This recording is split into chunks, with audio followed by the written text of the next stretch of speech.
abang, gunung kan ku daki, lautan ku seberangi. Kalian harus jawab, tetapi masih kau lewati.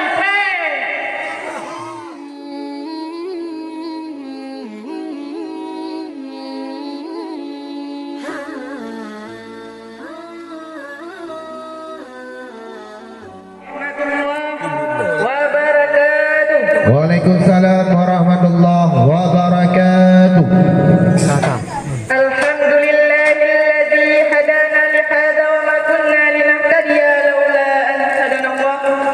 Wa asyhadu an la ilaha illallah wa asyhadu anna Muhammadar Rasulullah la nabiyya ba'da. Wa qala Al-Qur'anul Karim, a'udzu billahi minasy syaithanir rajim. Bismillahirrahmanirrahim. Inna a'tainakal kautsar fasalli li rabbika wanhar. Inna syani'akal abtar. Shadaqallahu alaihi wasallam. Pertama-tama sebelum yang kedua, marilah sama-sama kita memuja dan memuji atas kehadiran Allah Subhanahu wa taala, yang mana oleh Allah telah memberi kita beribu-ribu nikmat. Ada satu nikmat yang paling berharga bagi kita di antara nikmat-nikmat yang lain adalah Allah telah menciptakan seseorang yang paling berharga bagi kita. Seseorang yang telah memperjuangkan kita, seseorang yang telah membuat kita sehingga kita tahu siapa Rabbi kita.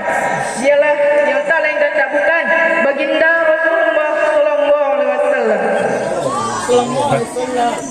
Dan yang kedua, marilah kita sanjung sajikan atas penghulu kita Nabi besar Muhammad sallallahu alaihi wasallam dan kepada para sahabatnya beliau yang sering bahu dan sayu langkah demi memperjuangkan Islam.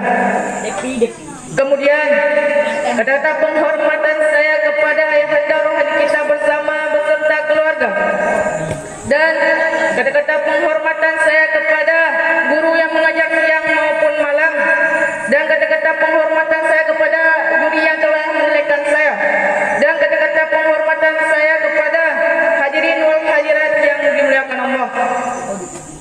Tidak saya perpanjangkan lagi kalimah, langsungkan saja saya memasuki dalam pembahasan saya yang berjudul Maulid Nabi.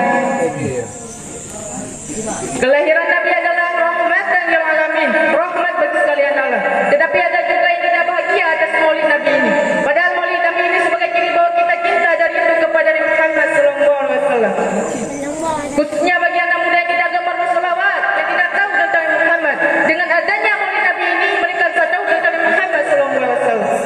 Banyak di sana anak muda yang tidak mau ke majelis ilmu, mainnya di tongkrongan, mainnya di kafe, sehingga lupa waktu. Bahkan ada yang lupa sholat, alhamdulillah.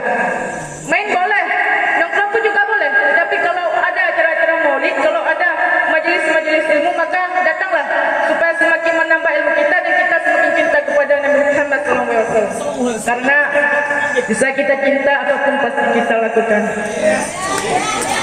Sama halnya ketika seorang laki-laki lagi mencintai perempuan, apapun dia lakukan, dia datang ke rumah orang tuanya si cewek, dia perjuangin cintanya, dia buktiin cintanya. Tetapi ada juga nih cowok-cowok yang modalnya pacaran doang, masih ngechat doang, datang ke rumah orang tuanya si cewek kagak pernah. Nih ya cewek punya, jangan mudah percaya sama tuh cowok. Kalau tuh cowok mengerai kalian, dia bilang, adik kalau mau sama abang, gunung kan ku daki, lautan ku seberangi.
yang lain.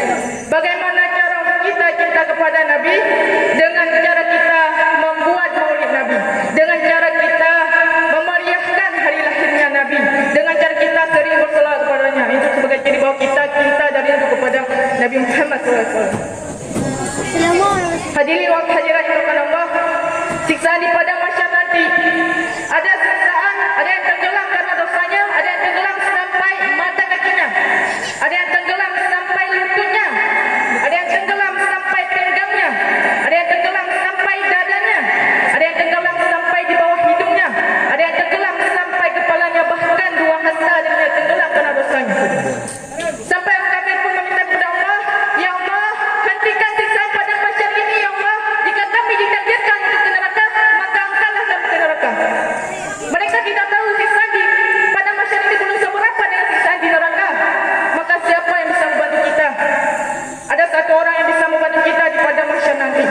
Karena kita semuanya nafsi-nafsi, memikirkan diri sendiri. Bahkan dari Nabi Adam sampai Nabi-Nabi yang lain, kecuali satu Nabi yang bisa membantu kita. Yang pertama, kita datang kepada Nabi Adam ingin meminta syafaatnya. Kita datang kepada Nabi Adam, wahai Nabi Adam, tolong bantu saya. Apa kata Nabi Adam? Wahai cucuku, saya tidak bisa membantu kamu. Sedangkan saya pun punya kesalahan sama Allah. Saya pun punya dosa sama Allah. Nafsi-nafsi, sendiri-sendiri. Kita datang lagi kepada Nabi-Nabi yang lain, jawabnya pun sama, nafsi-nafsi, sendiri-sendiri. Tapi ada satu manusia yang bisa membantu kita, ialah Nabi Muhammad SAW. Kita datang berbondong-bondong kepada Nabi Muhammad SAW. Sebelum kita datang berbondong-bondong kepada Nabi Muhammad sudah tahu bahawa kita umatnya ingin meminta syafaatnya. Maka kita datang kepada Nabi Muhammad, ya Rasulullah, tolong bantu saya ya Rasulullah. Nabi Muhammad SAW sujud kepada Allah. Nabi Muhammad SAW tidak pernah mengangkat kepalanya sampai Allah mengabulkan apa yang dia minta.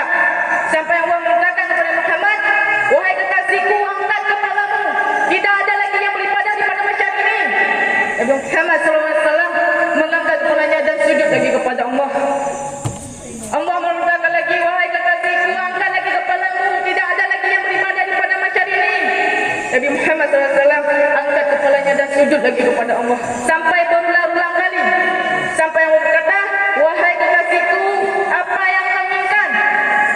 Nabi Muhammad SAW berdoa kepada Allah, ya Allah, hentikan siksaan padang mahsyar ini ya Allah. Biarlah mereka masuk ke mizan. Mizan adalah tempat di mananya tertimbang amal baik dan amal buruk. Allah berkata lagi kepada Muhammad, wahai kekasihku, tanpa engkau sujud pun kepada aku akan memberikan apapun yang kau minta. Maka selamatlah kita di pada mahsyar nanti dengan syafaatnya Rasulullah. Maka untuk meraihnya syafaatnya Rasulullah juga punya bekal. Apa bekalnya? Dengan kita membuat maulid Nabi, dengan cara kita memeriahkan hari lahirnya Nabi, dengan cara kita sering bersalawat kepadanya. Itu sebagai bekal untuk mendapatkan syafaatnya Rasulullah. Hadirin wa hadirat yang dirahmati Allah, mudah-mudahan dengan pembahasan saya ini semakin menambah kecintaan kita kepada Nabi Muhammad SAW. Amin ya rabbal alamin. Hanya kesimpulannya, kita itu harus membuat maulid Nabi. Kita itu harus memeriahkan hari lahirnya Nabi. Kita itu harus sering bersolat kepadanya. Itu sebagai ciri bahwa kita cinta dari kepada Nabi. Dengan kita ingat kepada Nabi Muhammad, Nabi Muhammad pun ingat kepada kita.